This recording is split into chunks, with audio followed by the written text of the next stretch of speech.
Hi everyone. Today we talk about the rise of the novel. When we talk about 18th century novel, we are talking about the first novels in the whole world.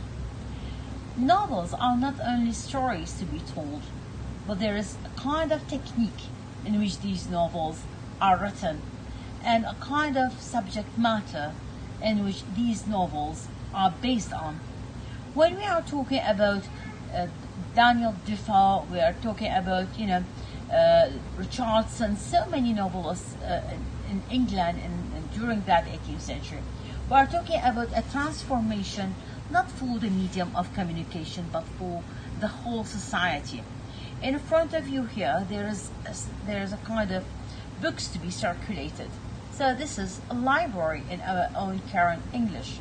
That circulation of the books, they focus on the fictional and those stories to be told, not only non-fiction books, but mostly fiction books.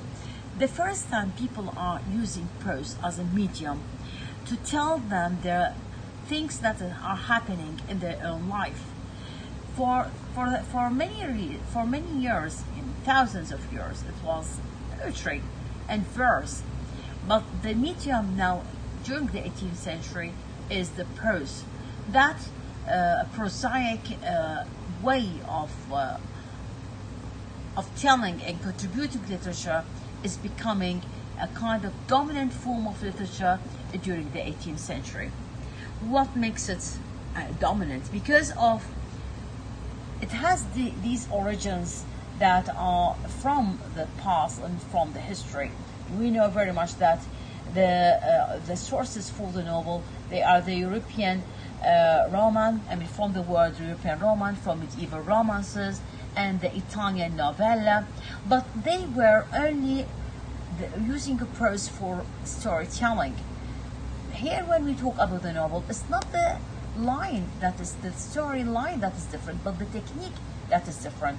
It's like 200 or 300 pages with a certain plot to be developed, with the beginning, with an end, with the characterization that ought to be in depth, whether they are individual lines or whether they are merely a kind of stereotypes.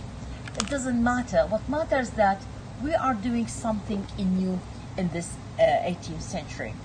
The writers are trying to create something new. One of the reasons for this is the rise of realism. When we talk about the 18th century, we are talking actually about that spirit of reason and that spirit of realism with reason and intellect. This is the age that is called the age of reason. This is the neoclassical age. We are talking about the age of philosophy here. Lots of 17th century philosophers like Descartes and Locke, they shaped the intellectual life of England during the 18th century. When we talk about the literary form, it actually comes out of the struggle of the middle class people to find their voice in 18th century England, to find a kind of particular places that have been relevant into the social structure of the 18th century. When we talk about books and fiction and novels, we're also talking about the printed materials. 18th century newspapers, magazines, they were, a large number of readers from the middle class. They wanted to be educated. This is the new class that are rich, but the people are rich, but they don't have education. And actually, these books, and especially novels, they are the only way to educate people from the middle class. When we talk about this type of literature, the rise of the novel is very much with the rise of the middle class. Role of women, of course, with 18th century, the upper classes and the middle classes, they all participate in the activities of women. They have their roles, lots of heroines, they became there with certain social roles in politics, and even in leisure time, it makes no difference. But women are there in these books. Decline of drama, of course, when one form of literature is dominant, it means some other forms of literature are declining. And that's what happened with the drama. Not only because of the, because of the subject matter, and that make it away from being a kind of influential literary form during the 18th century, but actually because of money also. Not everybody is able to get a ticket to a theater, but with circulating library he can borrow a book, he can borrow a novel, and he can read it. So, but there are so many other reasons that led to the decline of the English, and most of them are are connected to the intellectual life during the 18th century. Those circulating libraries, the main reason that just like the books that the libraries that we are having today, people are able to borrow a limited number of books, and there will be some fines if they were lost or damaged, but this will make the books available to everyone. You don't need to buy the book. Books are there. Most of the books to be circulated are non-fiction, fiction, and even children's books. Lots of people, men, women from different walks of life are there with these libraries, are using these libraries. And the books that they are going to read, and the fiction that is the 18th century fiction, is also showing different people, different types of people from different walks of life, poor, rich, middle class. When we talk about Robinson Crusoe, this is the first novel to bring a black character, Friday, to be one of the main characters of the book. So those novels are showing the English people, the readership, new horizons, and showing some political dimension. When we talk, for example, about colonization, what is colonization? The process of going to some exotic places, trying to teach the barbarians or the savages. This is exactly, it's not intellectuality, but this is exactly something happened in history. We've got a historical record, and the novelists are trying to show that their books are very authentic regarding that,